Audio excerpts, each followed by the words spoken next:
Imagine a kingdom so wealthy, so advanced, that European explorers could hardly believe their eyes. A city with streets so well planned, its walls stretched over 16,000 kilometers. That's 4 times longer than the Great Wall of China. This was the Benin Kingdom, home of the Edo people, a civilization of architects, artists, and warriors. But how did this great empire rise to power, and what led to its tragic downfall at the hands of the British?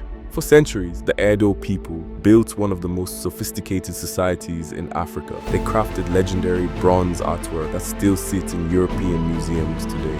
Led by the king, known as the Obas of Benin, trade flourished, culture thrived, and their influence spread far beyond their borders. Yet in 1897, everything changed. A British military force stormed into Benin, burning, looting, and destroying one of Africa's greatest civilizations. Their treasures were stolen, their palaces reduced to ashes, and the kingdom was never the same again. This is the story of the Edo people, their genius, their glory, and the invasion that changed history forever. Long before the British set foot on their land, the Edo people had already built a civilization that thrived for centuries. Their origins trace back to the first millennium AD, when small communities along the Niger River united to form a powerful kingdom. These early Edo settlements grew into what would later become the Benin Empire, one of the most sophisticated societies in West Africa. At the heart of this rise was Benin, ruled by a line of kings known as the Ogizo dynasty, meaning kings of the sky. The Ogizos established the foundations of a centralized government, creating a system where leaders governed with wisdom, laws were enforced, and trade routes flourished. The kingdom expanded, and by the 12th century, a major shift occurred. The people, dissatisfied with the later Ogizo rulers, sought new leadership. They turned to Prince Oranmiyan, a descendant of the powerful Yoruba kingdom of Ife. Oranmiyan came, ruled briefly, and left behind his son, Eweka I, who became the first Oba of Benin. This marked the beginning of the Oba dynasty, which would elevate Benin into an empire of unmatched strength and influence.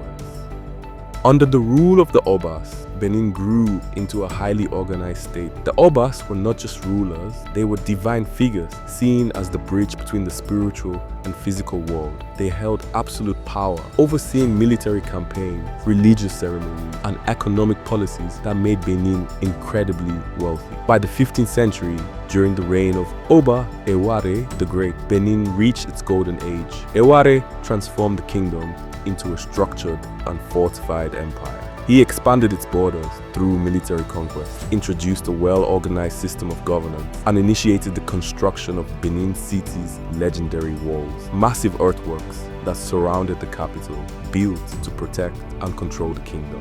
Trade became the backbone of Edo prosperity. The empire controlled vast networks, exchanging goods like ivory, palm oil, textiles, and pepper with North Africa and European traders who arrived along the coast. The Portuguese were among the first Europeans to engage with Benin, documenting the kingdom's grandeur and advanced social structure. Benin wasn't just a kingdom of warriors and merchants. It was a center of art, philosophy, and urban planning. The city itself was a masterpiece, with broad streets, massive gates, and a sophisticated system of governance that ensured stability and prosperity for centuries. But as Benin's power grew, so did the outside interest in its riches. Soon, foreign powers would seek to control what the Edo people had built. The Edo people were not just warriors and traders. They were visionaries, engineers, and artists who built one of the most advanced civilizations in African history. At the heart of their achievements was Benin City, a marvel of urban planning and architectural mastery. The city streets followed a precise grid system with wide, straight roads that stretched for miles. It was surrounded by an elaborate network of defensive walls, an extensive system of earthworks that took centuries to build. These fortifications, consisting of a series of interconnected walls and moats, spanned an estimated 16,000 kilometers in total length, making them one of the largest earthworks constructed before the modern era. Though often compared to the Great Wall of China, these walls served a different purpose, primarily to protect the city and regulate access to its interior. Inside the city, the grandeur of the Obas Palace stood as a symbol of power. It was an architectural masterpiece, adorned with intricate bronze plaques that told the history of Benin's rulers, battles, and cultural achievements. These plaques were so detailed and advanced that when Europeans first saw them, they refused to believe that Africans had made them. But it wasn't just architecture that set Benin apart. The kingdom's bronze casting tradition was unmatched. Using the lost wax method, Edo artisans created some of the most breathtaking sculptures in history, lifelike boasts of kings, warriors, and deities that showcased the mastery of metalwork. These artifacts were not just for decoration, they preserved history, honored ancestors, and recorded important events in stunning detail. Benin's economy was equally sophisticated. The Edo people controlled vast trade networks, dealing in ivory, coral beads, textiles, and palm oil. The craftsmanship was in such high demand that Portuguese traders who first arrived in the late 15th century eagerly sought Benin's goods. The kingdom grew wealthy through these exchanges while maintaining full control of their land and governance. This balance of military strength, economic power, and cultural brilliance made Benin one of the most respected empires in West Africa. Yet, despite all its achievements, Benin's greatness would soon attract the wrong kind of attention. European powers, particularly Britain, grew envious of its wealth and influence. And in 1897, everything changed. By the late 19th century, the British Empire had set its sights on Africa, eager to expand its influence and exploit its vast resources. Benin, one of the last independent African kingdoms, stood in the way. The Edo people had fiercely protected their land, refusing to submit to colonial control, but Britain was determined to change that by force. Tensions had been rising for years. The British wanted unrestricted trade access to Benin's palm oil and other resources, but the Oba maintained strict control over foreign trade. In 1897, Britain found its excuse for war. A British-led trade expedition, ignoring warnings from Benin's leaders, marched toward Benin City during a sacred festival. Edo warriors, seeing this as an act of aggression, attacked the invaders, killing several British officers. This gave Britain the justification it needed. The punitive expedition of 1897 was launched, a full-scale military assault led by over 1,200 British troops, armed with modern rifles, machine guns, and artillery. The Edo warriors fought bravely, but their weapons, spears and outdated muskets, were no match for British firepower. On February 18, 1897, British forces stormed Benin City. The battle was brutal, and the city was quickly overwhelmed. Fires engulfed the royal palace, sacred shrines were desecrated, and thousands of Edo people were killed or displaced. The Oba was captured and exiled to Calabar, where he would spend the rest of his life under British surveillance. But Britain wasn't just after control, they were after treasure. In one of the most infamous acts of cultural looting in history, British soldiers and officials ransacked Benin City, stealing thousands of priceless Benin bronzes, intricately crafted plaques, statues, and artifacts that told the story of Edo's history and culture. These treasures were shipped off to Britain, where they were sold to museums and private collectors across Europe and America.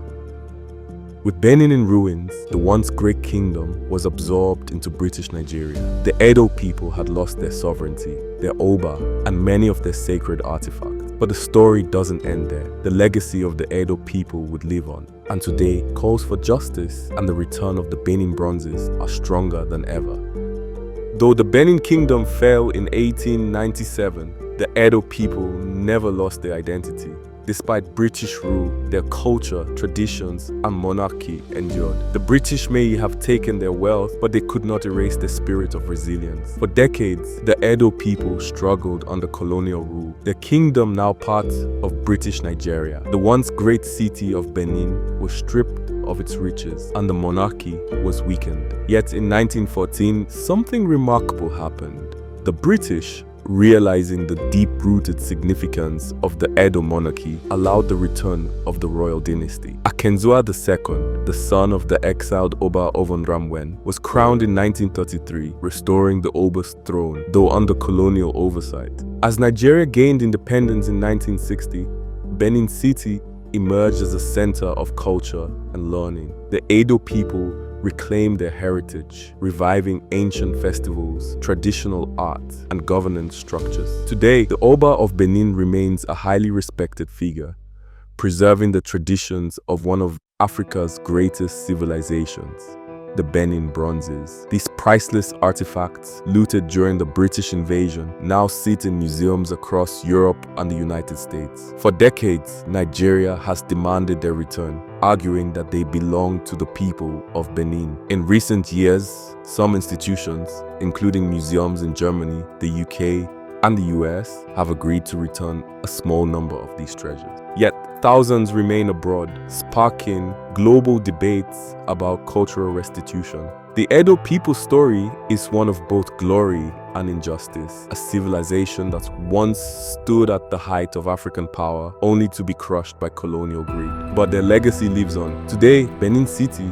stands as a testament to their strength, and efforts to reclaim their stolen heritage continue. The question remains, will the world finally do justice to the Edo people by returning what was stolen? The British invasion destroyed Benin City, looted its treasures, and exiled its king. But despite this loss, the Edo people never disappeared. Their traditions, monarchy, and spirit survived, and today they continue the fight to reclaim their stolen history. If you believe these treasures should be returned, share this video, spread awareness, and let your voice be heard in the comments. Subscribe for more untold history, and thank you for watching.